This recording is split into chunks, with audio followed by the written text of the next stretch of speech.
দল প্রতিষ্ঠিত রাজনৈতিক দল আছে, তাদের দলের মধ্যে এসটি এসসি সেল আলাদা, মানে তুমি স্টেপ পিছিয়ে আছো মেন স্ট্রিম পলিটিক্স থেকে। মাইনরিটি সেল, সংখ্যালঘু দপ্তর, এই সংখ্যালঘু সেল, দেখবেন পাড়ায় পাড়ায় সংখ্যালঘু সেলের নেতারা বেশি লাফালাফি করে, আমার ওদের কোনো ফাংশন নেই, সব থেকে বেশি ওরা লাফালাফি করে। ওদের মানে করা হয়েছে বকলমে তোরা মারামারি সেল নামটা দিয়ে, ওদেরকে করেছে কি বুথ দখল সেল নামটা দিয়ে ওদের দিয়েছে সংখ্যালঘু সেল। মানে ওদেরকে দিয়ে যত রকম ইচ্ছা অনৈতিক কাজ করাবে, আর কাজ ফুরিয়ে গেলে ওদেরকে সাইড লাইনে বসিয়ে রাখবে। কিন্তু আইএসএফ এর মধ্যে না মাইনরিটি সেল আছে, না মেজরিটি সেল আছে, না এসটি সেল, না ওবিসি সেল, না অন্য কোনো সেল। এই ধরনের আমরা সেল রাখিনি। কাজের ব্যাপ্তির জন্য আমরা, কাজের দ্রুততার জন্য আমরা শিক্ষা বিষয়ক আলাদা করে শিক্ষা বন্ধু তৈরি করেছি। স্বাস্থ্য বিষয়ে সমস্যা যাতে দ্রুত সমাধান করতে পারি, স্বাস্থ্য বন্ধু হিসাবে আমরা শাখা তৈরি করেছি। আমরা শ্রমিক ভাইদের সমস্যা দ্রুত দূরীকরণের জন্য শ্রমিক বন্ধুদের জন্য শ্রমিক শাখা করেছি। কিন্তু আমরা নিজেদের মধ্যে এই বৈষম্য না হয়ে যায়, এসটি এসসি মাইনরিটি সেল বলে কোনো সেল আমাদের পার্টিতে রাখেনি। এটা অন্য অন্য পার্টির মাথা ব্যথা হয়ে দাঁড়িয়েছে। তো হ্যাঁ, যেটা অবশ্যই জাত ধর্ম বিভাজন আমরা করি না, করতেও দেব না। আমাদের অবস্থান একদম স্পষ্ট। আন্তর্জাতিক স্তরে বলুন, জাতীয় স্তর বলুন, রাজ্য স্তরে বলুন, আমাদের অবস্থান একদম স্পষ্ট। যখন ইউক্রেনের উপরে রাশিয়া আক্রমণ করেছে, আমরা রাশিয়ার বিরুদ্ধে গিয়েছি। ইউক্রেনের অত্যাচারের শিকার যারা হয়েছে তাদের পাশে দাঁড়িয়েছি।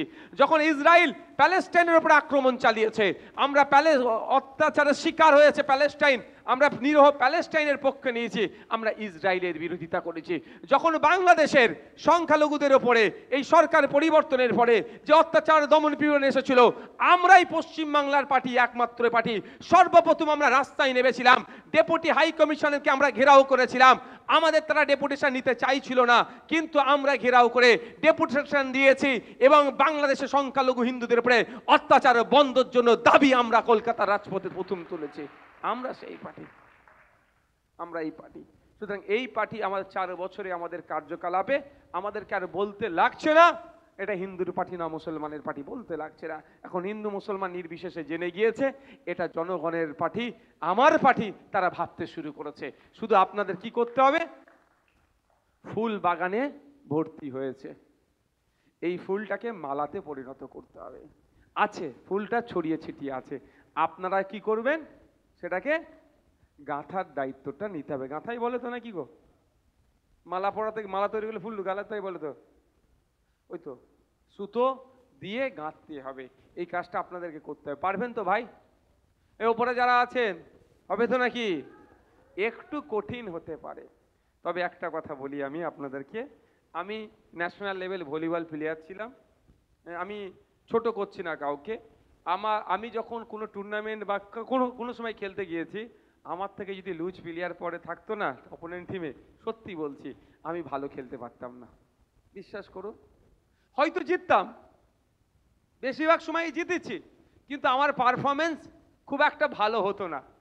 আর যখন আমার এগেনস্টে আমার থেকেও ভালো প্লেয়ার থাকতো, তখন আমাকে ধরে কেউ রাখতে পারতো না।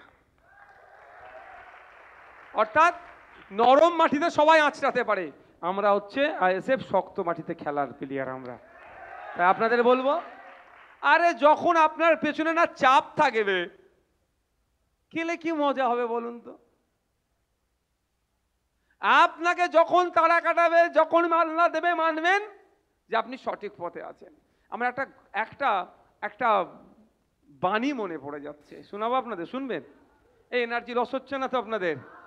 স্বামী বিবেকানন্দজির একটা বাণী মনে পড়ে যাচ্ছে, যে সারাদিন চলার পথে যদি তুমি কোনো বাধার সম্মুখীন না হও, তাহলে তুমি ভাববে ভুল পথে পরিচালিত হচ্ছ। তো স্বামী বিবেকানন্দজির এই বাণীটা না আমি আমার অন্তরে সবসময়ের জন্য গীতে রাখি। যখনই আর দমন পীড়ন আসে, মিথ্যা মামলা আসে, অনৈতিকভাবে গালিগালাজ করে আমার পরিবার পরিজনকে ছাড়ে না, ওই কথাটা আমার মনে লাগে। কেন? আমি মনে করি স্বামী বিবেকানন্দজি সর্বকালের অন্যতম শ্রেষ্ঠ মানুষগুলো যেগুলো আছে, যেগুলো সমাজের জন্য যারা ভাবেন, তাদের মধ্যে থেকে তাকে বাইরে রাখা যাবে না। অন্যতম একজন তিনি শ্রেষ্ঠ মানুষ, যিনি বলেছিলেন কি, মুসলিম আমার ভাই, চান্ডাল আমার ভাই, সবাইকে তিনি ভাই বলে সম্বোধন করেছিলেন।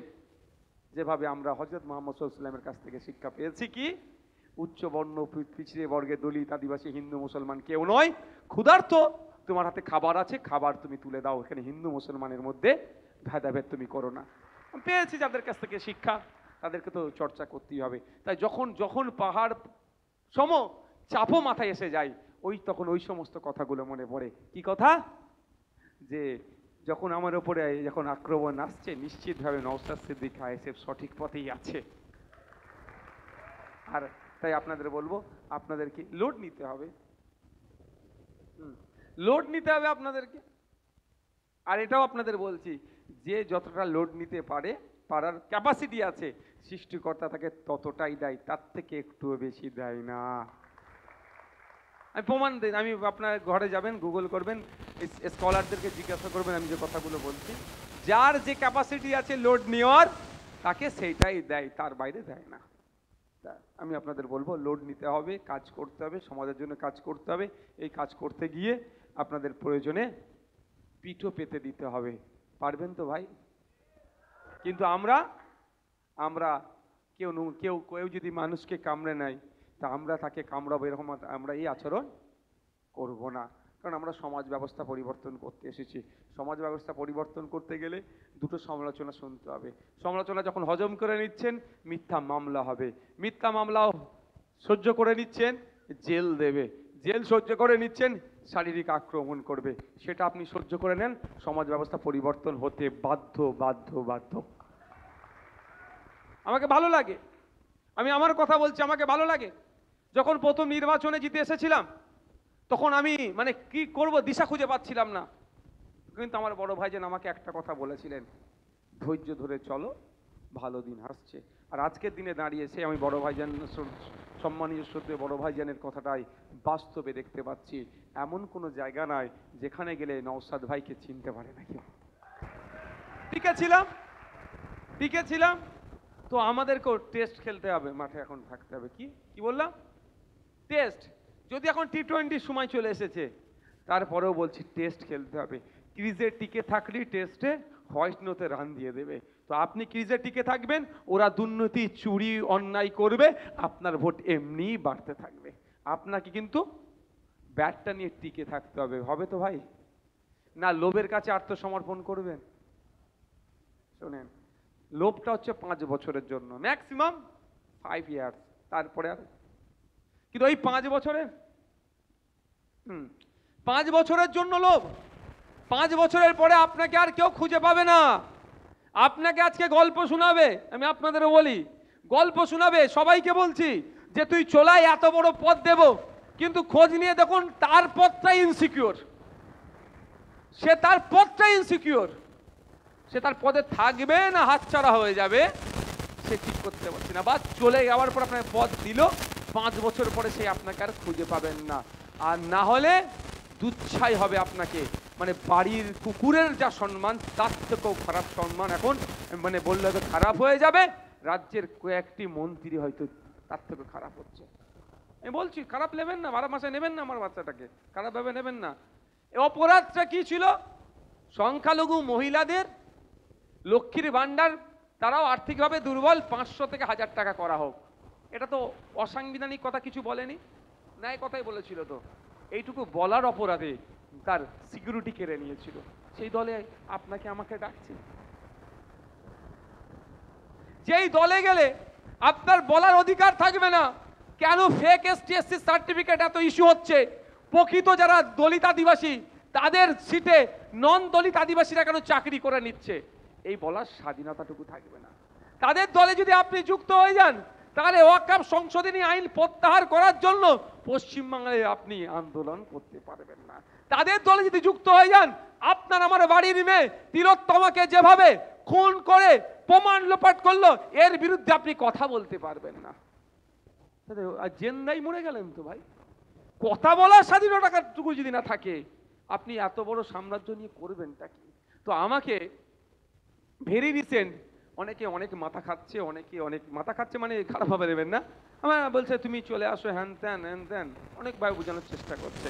আমি বলেছি দেখুন ভাই, যেদিনকে মিডিয়াতে বলেছি অনেকে চট ফাট অসুবিধা হয়েছে, আমি তাদেরকেও বলেছি, ভাই আমি গেলে আপনি কি দেবেন? আমি পাকাও মেরে বলেছি, ও এইরকম কথা বললো। আমি শোনেন একটা কথা, আমার বাড়িতে দিনে বছরে কোটি টাকার কাঠ পুরাই আমরা, চাল ডাল আলাদা, সবজি ফবজি আলাদা, সুতরাং আপনি আমাকে টাকা দিয়ে কিনতে পারবেন না, প্রথম কথা। দ্বিতীয় কথা হচ্ছে এই যে আমি 294 মধ্যে একজন আইনসভার সদস্য, কিন্তু আমি শাখাপালা নিয়ে পড়ে যখন পরীক্ষা কেন্দ্রে ঢুকতে দেয়নি তার বিরুদ্ধে বলার স্বাধীনতা আমার আছে। বোরখা পরে হিজাব পরে পরীক্ষা কেন্দ্রে ঢুকতে গিয়েছিল, ওই ঢুকতে দেয়নি, আটকেছে, তার বিরুদ্ধেও বলছি আমি নির্দ্বিধায়, আমাকে কেউ আটকাচ্ছে না, এই বলার স্বাধীনতাটা আমাকে দেবেন তো? অর্থাৎ অন্যায়ের বিরুদ্ধে বলার স্বাধীনতাটুকু দেবেন তো? তখন পাশে আর একটা তৃণমূলের বিধায়ক ছিল, সে বলে উঠলো, নওশাদ ভাই একদম আসবেন না, আপনি চালিয়ে যান। লবিতে, বিধানসভার লবির কথা বলছি আমি। সে দাঁড়িয়ে পড়েছে উঠে, বলছে নওশাদ ভাই আপনি ঠিক পয়েন্ট ধরেছেন, একদম আসবেন না, যে আমাদের ছেড়ে যাওয়ার জায়গা নয়, যে ছেড়ে যেতে পারছি না। তাই আপনাদের বলবো, দূর থেকে না অনেক চকচক করে, নদীর এপার ভাবে ওপারের মানুষ অনেক সুখে আছে, ওপার ভাবে এপারের মানুষ অনেক সুখে আছে। আমি একটা কথা বলতে পারি, আমরা কতটা দুঃখে আছে তা বলতে পারছি না, বা কতটা সুখে আছে তাই মাপার যন্ত্র আমার কাছে নাই, সুখ দুঃখ মাপার যন্ত্র। একটা কথা আমি জোর গলায় বলতে পারি, আইএসএফ রাস্তা দিয়ে বার হবে, আর শাসক তৃণমূল কংগ্রেস রাস্তা দিয়ে বার হবে। ওকে দেখলে যদি প্রকাশ্যে চোর বলার ক্ষমতা থাকে, প্রকাশ্যে চোর বলবেই, অন্যথায় মনে মনে বলবে দেখ চোরটা যাচ্ছে। আর আইএসএফ এর লোক গেলে, বাবু কেমন আছো, বৌদি কেমন আছো, দিদি কেমন আছো, অন্তত এই কথা একবার বলবে। এটাই পাওনা, এর থেকে পাওনা কি আছে ভাই? আপনি 1000 কোটি টাকার মালিক, লোক আপনাকে চোর বলছে, ওর থেকে আমার কুঁড়ে ঘর, আমাকে লোক স্বচ্ছ বলছে। আমি মনে করি আমার সেই বাবুই পাখির গল্পটা জানেন তো নাকি, আমার ওইটাই যথেষ্ট, আমাকে পিছন দিকে একটু টেনে সরিয়ে দেবে, এতে আমি নয়, আমি সামনে দাঁড়িয়ে লোককে সাথে নিয়ে অন্যায়ের বিরুদ্ধে লড়াই করব। আমরা আপনাদের যত সাথ পাবো তত বেশি ক্ষমতা ধরতে পারবো, ধরে তত বেশি শাসকের অন্যায়ের বিরুদ্ধে কথা বলবো। আপনাদেরকে শপথ নিয়ে যেতে হবে আজকে এখান থেকে। 2026-এ অশোকনগর বিধানসভাকে আমরা ইন্ডিয়ান সেকুলার ফ্রন্টের পক্ষ থেকে মনোনীত প্রার্থীকে জিতিয়ে অশোকনগর বিধানসভায় জনগণের জনপ্রতিনিধিকে বিধানসভার মধ্যে পাঠাবো। যেই জনপ্রতিনিধি একবারের জন্য বলবে না তুমি কি আমাকে ভোটটা দিয়েছিলে, যে তোমার আমি কাজ করব কি করব না। যে জনপ্রতিনিধি কোনো অন্যায়মূলক কাজ করবে না, জনগণের জনপ্রতিনিধি হবে। ভোটের সময় কি আমার বিরুদ্ধে বলেছে, কি আমার পক্ষ নিয়েছে সেটা বড় কথা নয়। আমি নির্বাচিত জনপ্রতিনিধি, মানুষের ভোটে নির্বাচিত হয়েছি। আমার নির্বাচনী ক্ষেত্রের প্রত্যেকটা মানুষকে পরিষেবা দেওয়ার আমার কর্তব্যের মধ্যে পড়ে, সেই কর্তব্য আমি পালন করব। এই জনপ্রতিনিধিকে আমরা পাঠাবো। প্রস্তুত আছি তো নাকি ভাই? তার দায়িত্বটা কাদের নিতে হবে? আপনাদেরকে নিতে হবে। বক্তব্য শেষ করব। আপনারা আপনাদের মোবাইলে একটু ফ্ল্যাশ লাইটটা অন করুন তো দেখি, ভালো লাগবে আজকে। করুন, আমি তারপর বলছি। আর আমাদের যারা আছেন সদস্য, তুমি এদিকে আসো না, যা সদস্য যারা আছেন সিট দ্বারা সোজা রেখে চলতে হবে। আমি আপনাদের একটা কথা, ওখানেই দাঁড়ান, একটা কথা বলবো, হ্যাঁ, মানুষের কাছে পৌঁছে যেতে হবে। আপনি কতটা উন্নয়ন করতে পারছেন তার থেকে বড় কথা আপনি কতটা মানুষের সাথে পৌঁছে যাচ্ছেন, এটা মাথায় রাখবেন। আমরা বিরোধী দল থেকে বিলং করি, জানি আমাদেরকে বিভিন্নভাবে আমাদের কাজে ডিস্টার্ব করবে, আটকাবে, কারণ আটকাবে, আবার অন্যদিকে অফার করবে আমাদের দিকে চলাই অনেক কাজ দেবো। কিন্তু আমি আপনাদের বলবো, জনগণের ভোটে আপনারা নির্বাচিত হয়েছেন। ব্যালট বাক্স চুরি করে বা গণনা কেন্দ্র থেকে বার করে টেনে হিঁচড়ে বার করে আপনারা সার্টিফিকেট পাননি। জনগণই গণতন্ত্রের শেষ কথা বলে। আজকে এরা ক্ষমতার দেখিয়ে আপনাকে, আপনার কাজ হয়তো আটকে রাখছে, মনে করবেন যারা আটকাচ্ছে তারা সংবিধানের গণ্ডির মধ্যে থেকে কাজ করছে না, সংবিধান বহির্ভূত কাজ করছে। যারা সংবিধান বহির্ভূত কাজ করবে তাদের দেশের মাটিতে তাদেরকে গণতান্ত্রিক প্রক্রিয়া আমরা বেশি দিন থাকতে দেব না, গণতান্ত্রিক প্রক্রিয়া তাদেরকে আমরা বিতাড়িত করব। সেই সকাল আসবে যেই সকালে আমরা পঞ্চায়েতে যে ত্রিস্তরীয় ব্যবস্থাপনা আছে, যে অ্যাক্ট আছে, সেই অ্যাক্ট অনুযায়ী আমরা কাজ করব। ধন্যবাদ সকলকে। না ঠিক আছে, তো সবার হাতে মোবাইল আছে, ঠিক আছে, তাহলে একটু স্লোগানিং হোক না নাকি? হ্যাঁ, চলো। আমি বক্তব্য শেষ করছি। আমাদের তাপসদা স্লোগানিংয়ের মাধ্যমে মানে স্লোগানিং শেষ হবে, বক্তব্য শেষ হয়ে যাবে। ঠিক আছে ভাই? আচ্ছা, যে দুজন জয়েন করলেন একটু